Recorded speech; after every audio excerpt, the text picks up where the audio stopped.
네, 안녕하십니까. 단국대학교 치과대학 구강암문외과 교실의 김문영입니다. 저는 오늘 교과서 읽어주는 강의로 약물 관련 악골괴사증의 기초적인 부분에 대해서 말씀드리도록 하겠습니다. 저희 구강암문외과 교과서가 제4판으로 개정이 되면서 약물 관련 악골괴사증에 대한 챕터가 새로 신설이 되었고, 그 내용들이 최신 지침들을 일목요연하게 아주 자세히 그리고 편하게 읽으실 수 있도록 잘 담고 있습니다. 그래서 제가 감히 저희 선생님들께 이 교과서를 한번 읽어보시도록 추천을 드리는 바입니다. 그리고 제가 오늘 말씀드릴 부분은 정의와 진단, 그리고 관련 약물, 그리고 병태생리, 역학에 대해서 간단하고 되도록 쉽게 말씀을 드리고자 합니다. 우선 정의 및 진단에 대해서 말씀을 드리겠습니다. 저희가 1990년대 중반에 이 비스포스포네이트가 골다공증 치료제로 처음 사용이 되기 시작하면서 약물 관련 악골괴사증이 보고가 되기 시작합니다. 2003년에 마이애미 대학에 계시는 로버트 막스 교수님이 이걸 처음으로 보고를 하셨고, 그 이후에 그 비스포스포네이트 뿐만 아니라 다양한 약물에 의해서 발생된다는 것이 미국 구강암문외과학회라든지 발표가 되고 시작합니다. 저희가 약물 관련 악골괴사증을 주로 살펴볼 때 미국 구강암문외과학회와 미국 골대사학회가 함께 발간한 포지션 페이퍼를 주로 참고를 많이 하게 되는데, 지금까지 2009년부터 시작해서 2022년까지 3번에 걸쳐서 이것이 개정이 되었습니다. 그래서 그 개정이 되면서 중간에 그 정의에 대한 또는 그 약물에 대한 개념들이 조금씩 다 업데이트가 되면서 최근에 이르게 되었습니다. 임상적으로 봤을 때는 아주 긴 기간에 치유가 되지 않는 경우를 얘기를 하고, 그리고 그거에 더해서 비스포스포네이트 같은 골 흡수 억제제를 단독으로 또는 이 골 흡수 억제제와 함께 혈관 형성 억제제나 면역 조절제를 투여한 병력이 있거나 현재 투여하고 있는 경우, 거기에 더해서 저희가 과거에 턱뼈에 직접적으로 방사선 치료를 받은 병력이 있거나 또는 악성 종양이 턱뼈로 전이가 이때는 없는 경우, 이 3가지를 모두 만족을 하게 되면 저희가 악골괴사로 얘기를 하게 됩니다. 저희가 이 3가지 사실에 부합하는 기준을 가지고 보통 임상적으로 진단을 하는 것이 악골괴사증의 진단사항이 되겠고, 그런 진단을 추가적으로 확인하고, 그리고 치료를 위해서 방사선 영상, 예를 들어 파노라마나 CT라든지, 아니면 저희가 특수 영상으로 MRI나 본스캔 또는 스펙트 CT, 펫CT 같은 것들도 이용을 할 수가 있고요.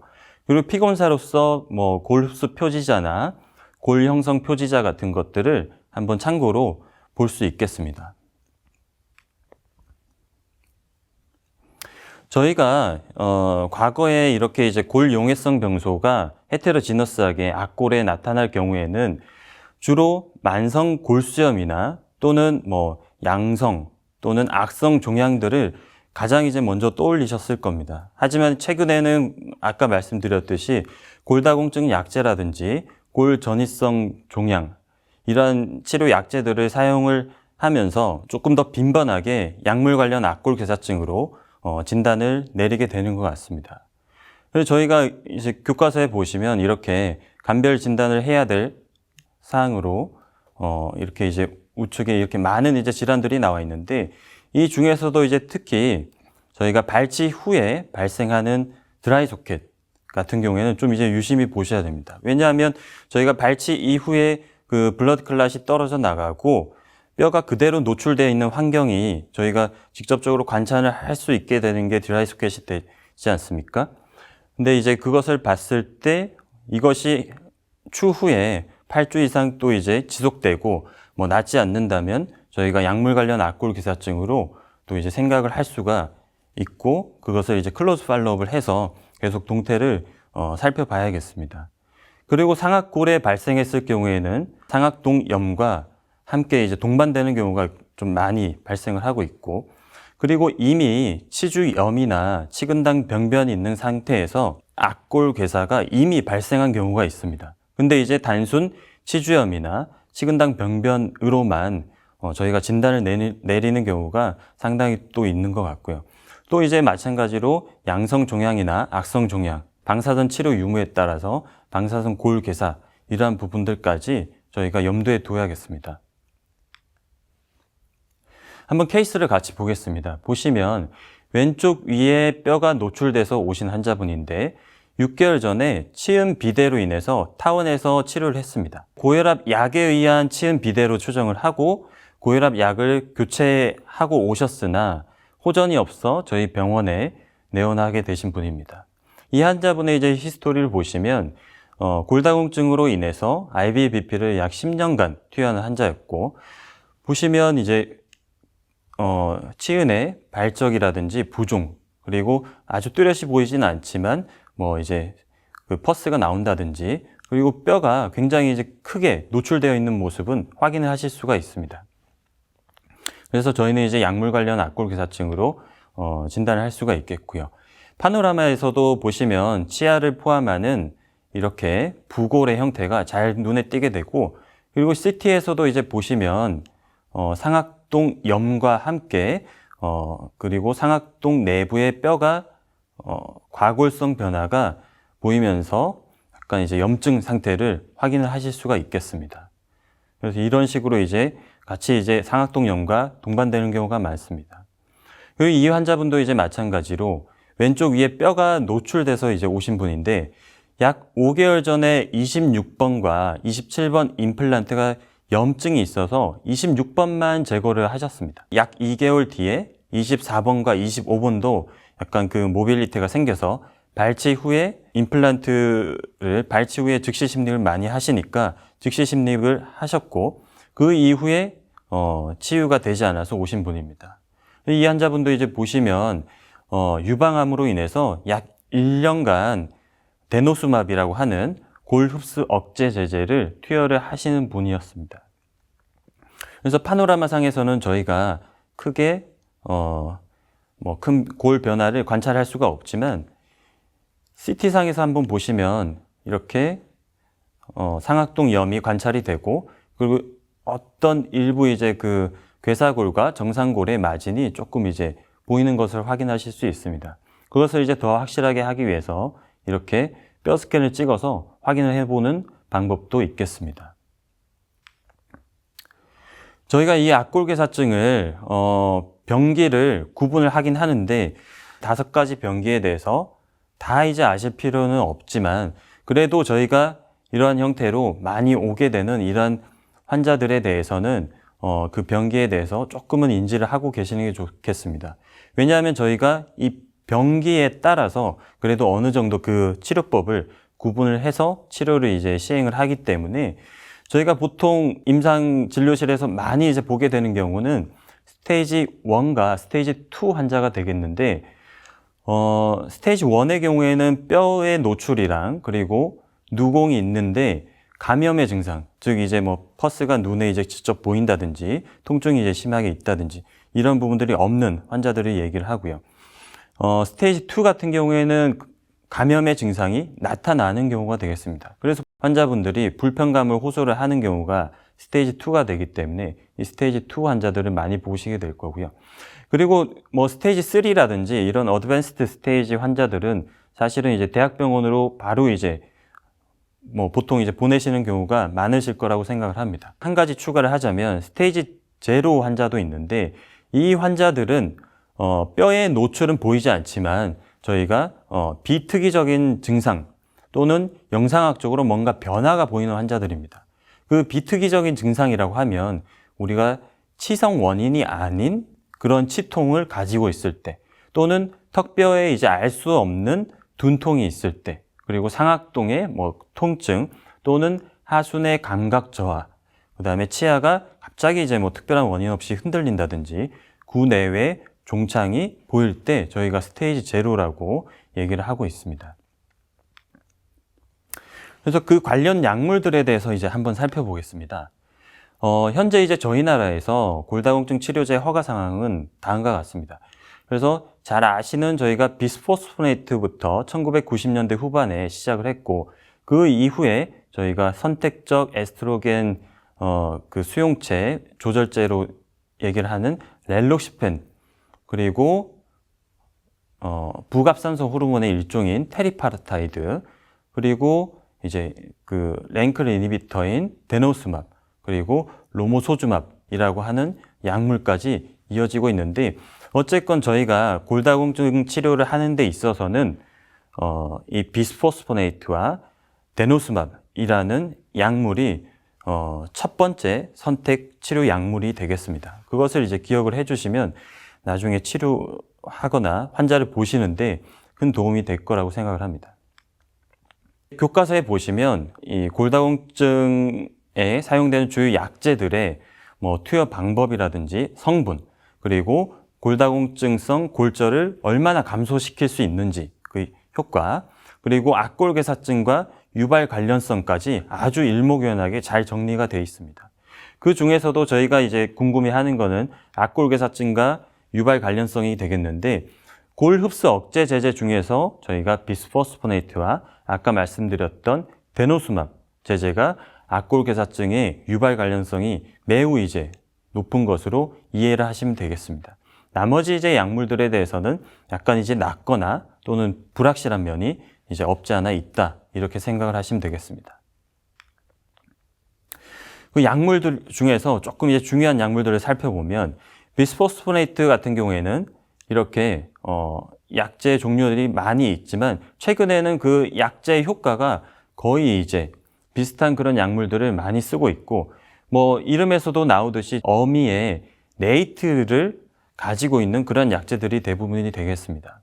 이 비스포스포네이트는 뼈에 하이드록시 아파타이트랑 결합을 해서 이것이 수년에서 수십 년에 걸쳐서 천천히 이제 방출이 되고, 그것이 파골세포에 함입되고 영향을 직접적으로 끼침으로 인해서 골 흡수를 억제하게 되는 작용을 나타나게 되는데, 중요한 것은 어쨌든 이것이 작용 기간이 길다라고 생각을 하셔야 됩니다.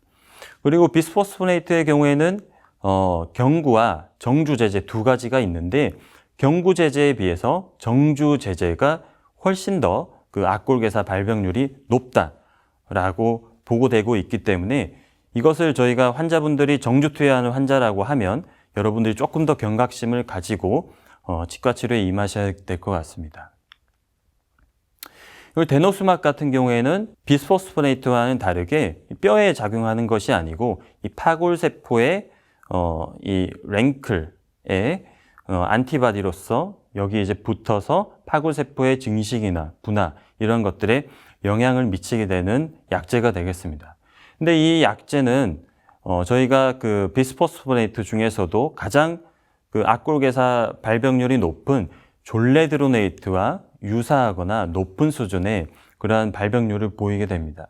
그리고 특히 이제 치과 수술을, 그러니까 침습적인 치과 치료, 예를 들면 발치나 뭐 치주 치료 이런 것들을 받은 경우가 그것들을 이제 받지 않은 경우에 비해서 훨씬 더 발병률이 높다라고 이해를 해주시면 되겠고, 그리고 이제 또 비스포스포네이트를 쓰시다가 이 데노스맙으로 전환하시는 환자분들이 꽤 많습니다, 요즘에. 이럴 경우에는 비스포스포네이트를 이전에 사용을 했기 때문에 악골괴사증 발병률이 더 이제 높게 나타난다라고 이해를 하시면 되겠습니다. 그리고 이제 기타 약물로는 뭐 이제 혈관 형성을 억제하는 약물들이라든지 또는 뭐 표적치료제, 면역조절제 이러한 부분들이 있겠습니다. 그리고 그 병태생리에 대해서 간단히만 살펴보겠습니다. 저희가 이 악골괴사가 발생을 할 때 여러 가지 이제 기전들이 복합적으로 작용하는 것으로 잘 알려져 있고, 교과서에 이러한 이제 기전들이 또 이제 아주 잘 정리가 되어 있습니다. 그래서 중요한 것은 한 가지만 이 작용하는 것이 아니고 이것들이 아주 이제 복합적으로 작용하는 것이다라고 현재까지는 이해되고 있습니다. 그래서 그 이제 주요 이론들을 간단히만 살펴보면, 저희가 이 악골괴사의 가장 주된 발병 원인으로 얘기를 하는 것은 골 재형성 억제가 되겠습니다. 이 골 재형성 억제는 앞서도 말씀드렸듯이 골 흡수 억제제의 일종인 비스포스포네이트나 데노스맙 등이 이제 작용을 하게 되는 거고, 그리고 또 이제 염증이랑 감염이 이것들을 이제 악골괴사를 유발하는 요인이 될 수 있는데, 저희가 흔히 발치 이후에 이 악골괴사가 발생을 했다라고 이제 얘기하는 경우가 많습니다. 하지만 이제 이런 경우에 저희가 알아야 될 거는 발치 이전에 치주나 또는 근단부 염증이 있는 상태에서 발치를 했을 때 저희가 악골괴사가 나타나는 경우가 굉장히 이제 많았다라고 이해를 하시면 되겠고, 그래서 저희가 이러한 염증 상태를 컨트롤하는 것이 이 악골괴사의 예방을 위해서 또 중요하고, 그리고 이제 그에 더불어서 염증이 생기지 않도록 구강 위생 상태를 잘 저희가 관리하는 것이 굉장히 이제 중요하겠습니다. 그리고 원래 악골괴사의 기본적인 고전적인 개념은 뭐 대퇴골이라든지 또는 하악과두에서 무혈성 괴사가 특징적으로 나타나게 되는데, 앞서 얘기한 저희 비스포스포네이트나 데노스맙도 직접적으로 혈관 형성을 억제한다고, 그런 이제 기전을 가진다고 밝혀져 있습니다. 거기에 더불어서 뭐 혈관 형성 억제제라든지 또는 면역 조절제, 이러한 부분들이 혈관 형성을 억제할 수 있다. 그래서 악골괴사에 기여를 할 수 있다라고 이해를 하시면 되겠고요. 그리고 꼭 구강 내 감염이 있다고 해서 그런 환자들에서 모두 다 악골괴사가 발생하진 않습니다. 그래서 그 관련된 뭐 어떤 면역 기능 장애가 환자 개개인별로 있을 때 저희가 악골괴사 비율이 높아지는 것을 이제 확인을 할 수 있었습니다. 그래서 당뇨 환자나 또는 류마티스 질환자, 그리고 스테로이드나 면역 억제제를 투여하는 환자들에 있어서는 진료할 때 조금 더 조심을 해야겠습니다. 그리고 뭐 최근에 이제 뭐 환자 맞춤형 정밀 의료에 대한 그러한 연구들이 이제 활발해짐에 따라서 그 유전적 요인들에 대해서도 활발히 이제 뭐 연구가 되고 있지만 아직까지는 뭐 확실하게 밝혀진 바는 없습니다.